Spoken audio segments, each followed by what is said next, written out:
What's going on, everybody? It's Quan here. Today I'm going to be sharing with you guys how I crashed my drone in Bali and how I got it back.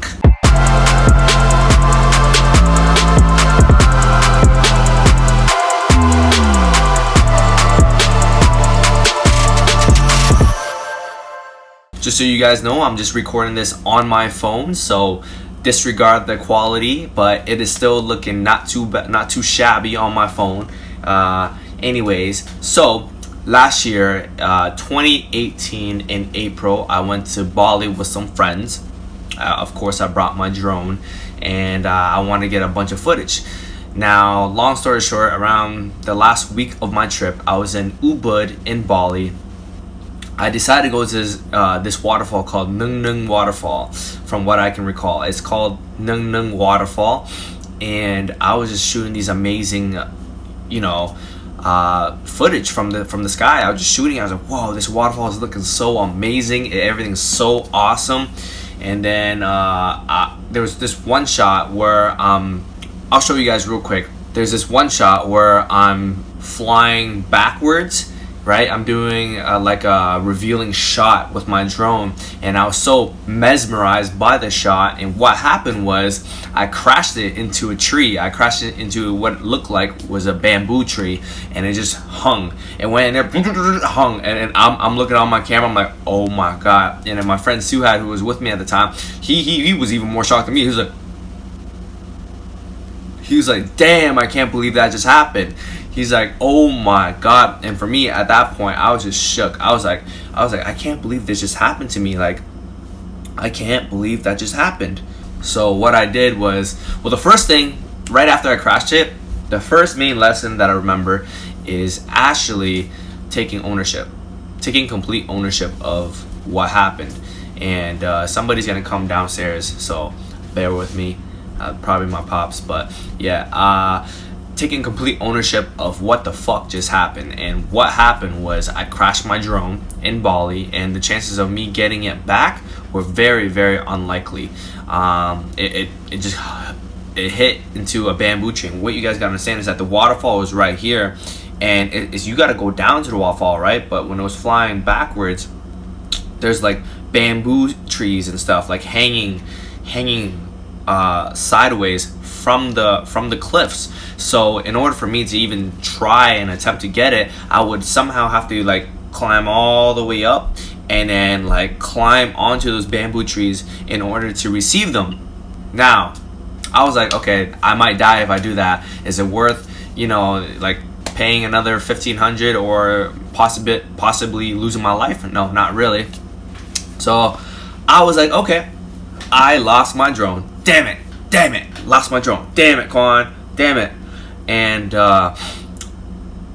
so right after I took full ownership of losing my drone, I decided that, you know what, I lost it. It's my fault. Nobody else to blame but me. I had complete ownership of it, and I felt, a lot of people would think having ownership and being vulnerable is making you weak, but to be honest, it gives every single ounce of power back, and I felt good, Not that I lost it, but I felt like, it's my fault, man up to it, I'll just get another one. So as I was walking up the stairs, walking back up to, where we were, I decided that I was going to be resourceful, which is my second biggest lesson in actually retrieving my drone, which you will find out how when you watch this video to the end. I was asking around. I was talking to these Indonesian guys, all these Bali guys. I'm like, okay, you know what? I don't want to look for it. I can't look for it. I might die. It's very, very dangerous, and it's not my territory. So I was like, you know what? I'm gonna be very resourceful. I'm gonna look around, ask people, and talk to people if they can get my drone. So I started talking around. I talked to about like five people, and I remember just going in with the mindset of like, yo, let me try and pay one of these guys $200, right? 200 Canadian, which is a lot of money in Indonesia, and try to hustle it back, because it's better to try than not try at all. Because Wayne Gretzky said you miss 100% of all the shots that you don't take. So I decided to take as many shots as I could. Finally, on the fifth one, I found this guy named Ko Meng, and he was like, you know what, drone? Yeah, let me try looking for you. And then I sit there and I wait, and I'm just waiting for a little while for my friend Suhat, and I'm looking around and I'm like, oh God, I was getting really anxious and scared that I might not get it back. So I just immediately put myself in the mindset that like, okay, I might not get it back. I'm probably not going to get it back, but it's better to try than nothing. All right, so yeah, they're gonna help me find my drone somewhere over there. I truly don't know how they're gonna get it, but yeah. Whew. But I told them, no drone, no cash. And he was looking, and still nothing. He looked for maybe an hour and a half and still was nothing. Now, mind you guys, this was actually my last day in Bali. The very next day, I had a flight around 12, like in the afternoon, 12 p.m. So this was some like voodoo stuff. I was like, oh my God, I literally have one day to get it. But then the guy was like, just to me, he's like, hey man, it's starting to get a little bit dark. How about I try again tomorrow in the morning? I'll try again tomorrow in the morning. I'm like, oh damn, but I fly out at 12, and for me to take a taxi from my villa to the airport is about 2 hours. So that means you gotta get me the drone somehow by 9:30 a.m. or around that time before I have to go. He's like, okay, I'm gonna try my best. And then I just got on the bike. Me and Suha, we biked back to our place. And then I kind of gave up, to be honest. I got his contact information and everything, but I genuinely kind of gave up. I was like, oh man, I lost my drone. It's gone. Yeah, so we're back at our villa now, and I just want to let you know that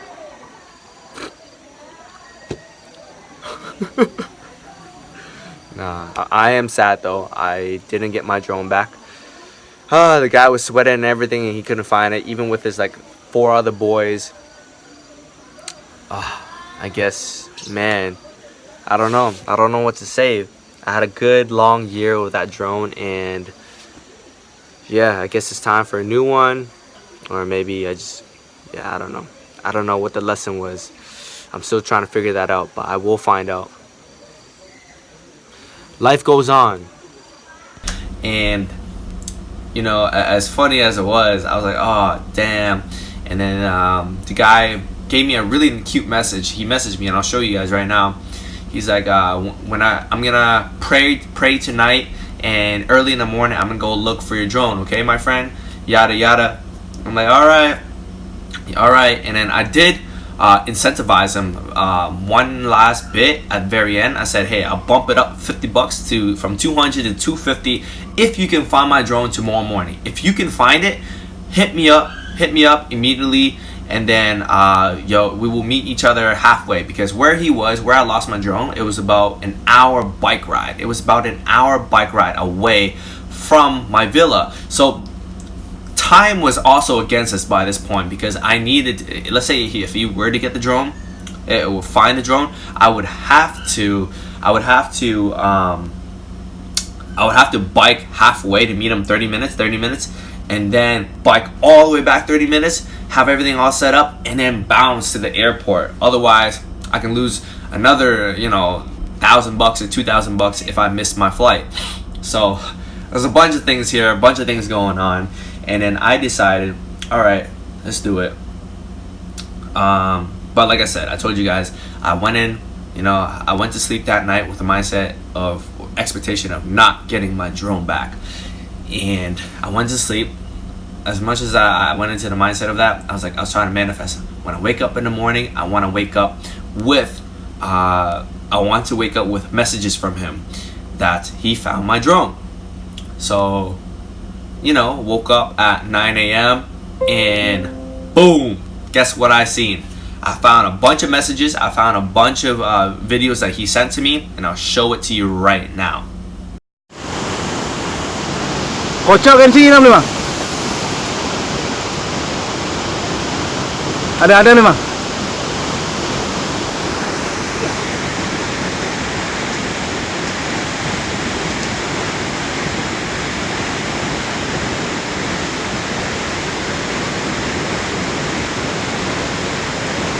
Ting ning chen đó.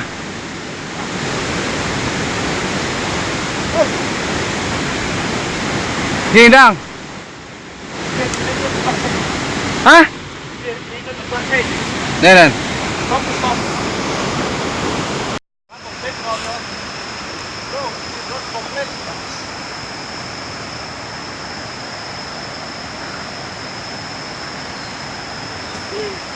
Akhirnya ketemu. I can take your drone. Yeah, very good drone. Perfect.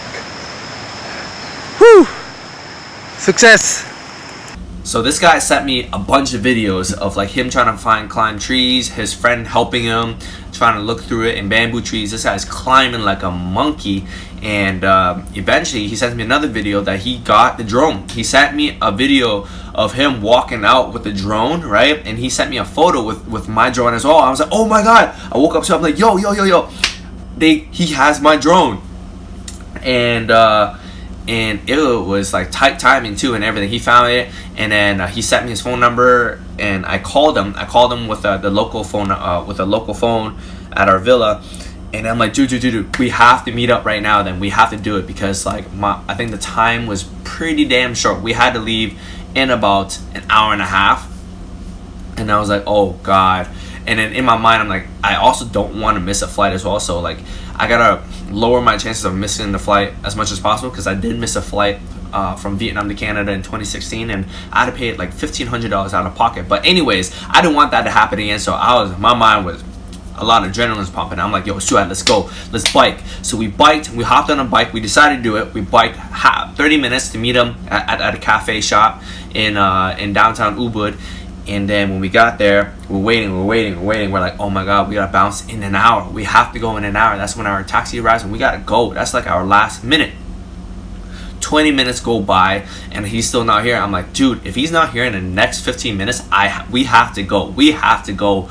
Like, this can't be done, you know? Like, it'll be shitty if I can't get my drone back. Anyways, within the next 5 minutes of me saying that, he shows up, and I was in awe. Guys. I was just like astonished on how everything worked out, and how, oh my god, how it came to be. And I'll show you guys the video right now. Yo, my man's about to get a nice payday. Woo! Yeah, we got it. Yo, send some dabs. There you go. Hey. So we got it. We made it here. My man deserves his payday for that drone. You know what I'm saying? Show the drone. He spent a good, just about almost 24 hours, eh? And this is for my man right here, right? Let me show you a little something. When Count you put the that racks, together, count the racks, this count is the all racks. together. This is for you, my friend. Yay! Cole Mang. All right, now we have to go. We have to go airport. So, Yeah, we have to go. Thank you very much, yeah? Anyways, I got the drone back. We said bye. We departed ways and everything. We zipped it back to our villa right in time when the taxi came. And then I was just like, oh my god, I can't believe that just happened. And we got in the taxi. We got back, got to the airport, and everything happened just in the nick of time. Got on the flight. Everything happened perfectly.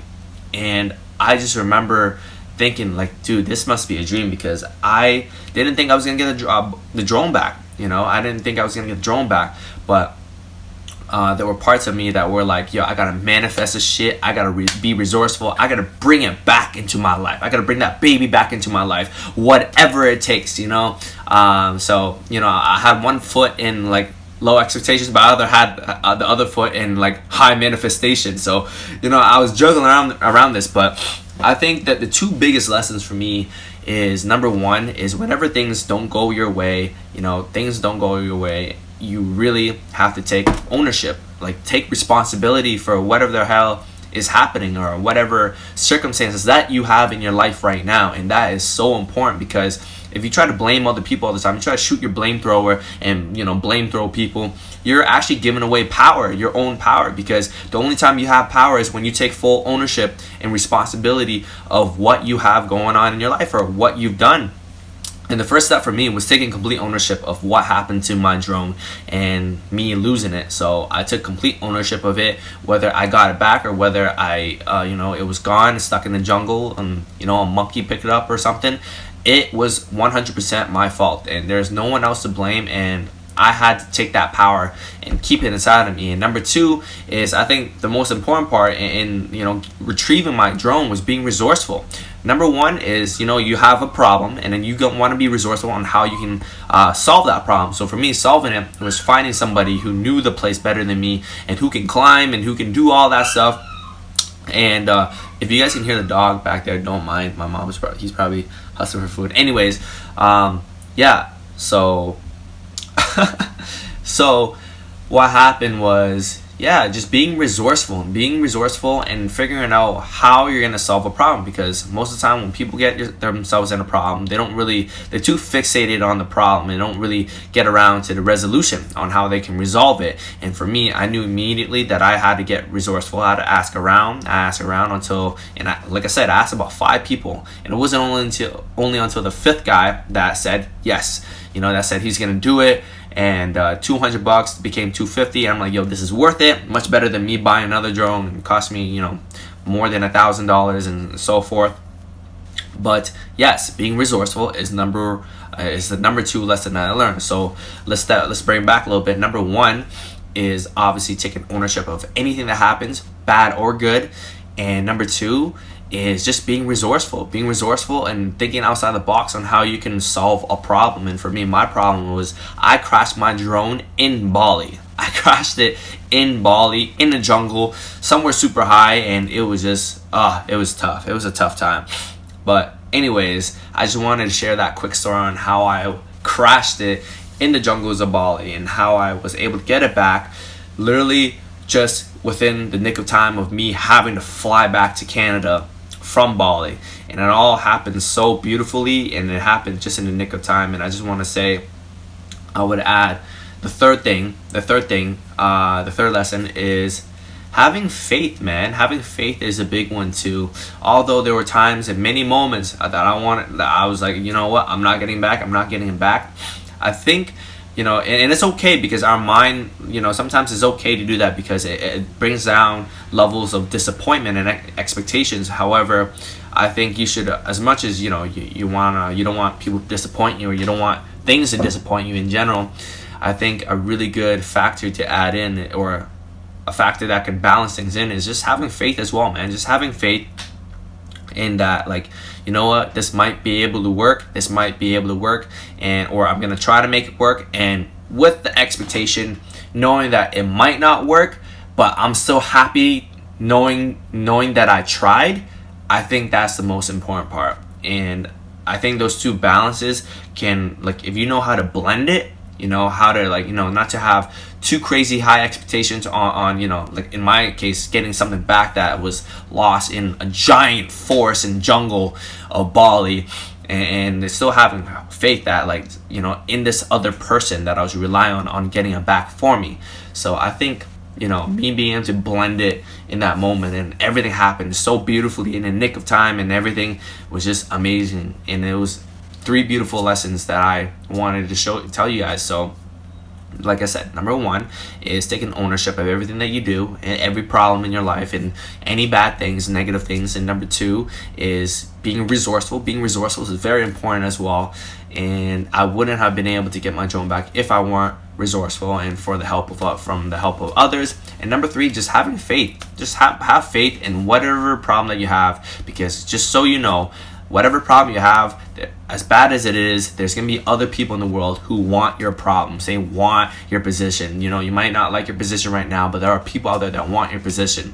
So just have faith when it comes to, trying to find a drone after you crash it in Bali, or having faith, in some people, giving them the benefit of the doubt, even though, it might not go completely as you want it to be, or how it should be. They might disappoint you, but sometimes it's just good to give that little leap of faith to just, not feel like you're shooting too low all the time. So I think that's what I was trying to go for it. Well, anyways, it's been way over 15 minutes for this video, but that's what I wanted to share with you guys. Have a wonderful day, and I'll see you guys in the next one.